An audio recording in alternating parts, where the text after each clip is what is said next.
So a lot of people are having some big feelings about Sabrina Carpenter right now. Her latest single, Manchild, is out and it has a new video. Now her team also released the title for the new album is going to be Man's Best Friend, along with an album cover with some rather provocative imagery that has sparked outrage. So let's talk about it, because I honestly think it's brilliant.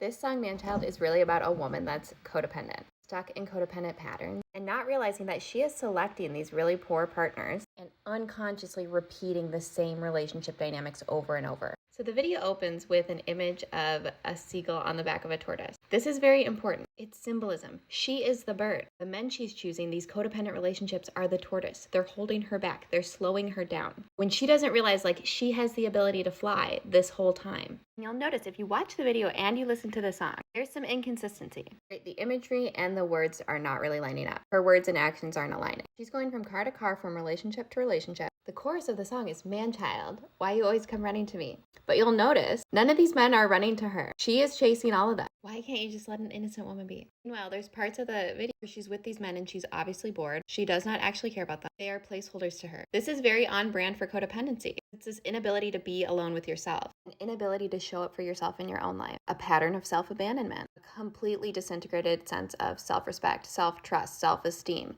because of the situations that you end up in and the choices that you're making. Also, that you don't have to pay attention to yourself or be alone with yourself, which is rooted in an unconscious belief that nobody would want you. You're not good enough, so you need to be needed. And you can see her selecting these men. She's fawning for them. If you just pick me and give me love and attention, I'll show you how good I can be. And she goes on to say in the video, she's talking shit about them, saying they're sexy and dumb, can't do anything right, they're incompetent. She even says, "I choose to blame your mom," which is hilarious and exceptional because, like, it's another really on-brand statement for a codependent. You can't hold yourself accountable for your own life. Instead of setting a boundary and holding this partner accountable, you would just blame their mom. Shifting blame and effectively perpetuating misogyny, because after all, it's always the woman's fault. But I love this video because it portrays what it's like to be stuck in that codependent cycle so accurately. She's putting herself in increasingly dangerous situations, some which she's barely escaping. Even tapping one of the guy's phones, which is really a hint of that codependent need to control. All unconscious behaviors, all rooted in childhood trauma. Because if you can control another person, then they'll never leave you, flaring up that abandonment wound.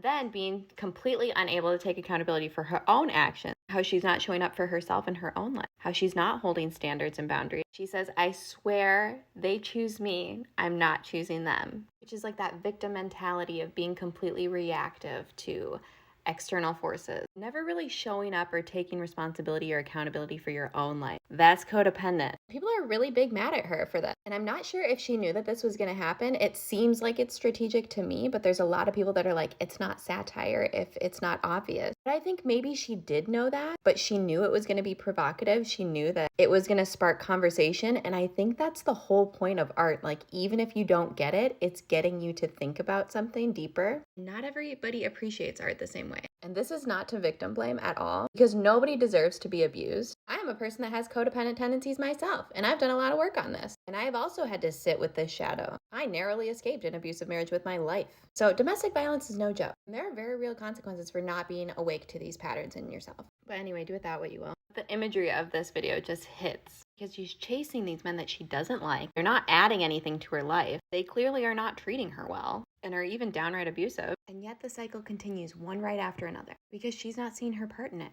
She's not taking accountability. She hasn't gotten to the root of those unconscious choices, these self-limiting beliefs of I'm not good enough. Nobody could ever want me or love me for who I am, so I have to make them need me. I have to choose people that need me. That I just want to help, he just needs my love energy. This intense drive to change and control another person in the most subtle and manipulative ways, masked by good intention. The video ends with her getting out of one car and getting right into another car. And the cycle continues until you see the pattern. And you do the inner work to get to the root of the belief that's causing that pattern. I'm honestly really excited for the rest of this album. And I'm excited to continue to see all the different perspectives on it because I feel like it's done its job in getting people to think and talk.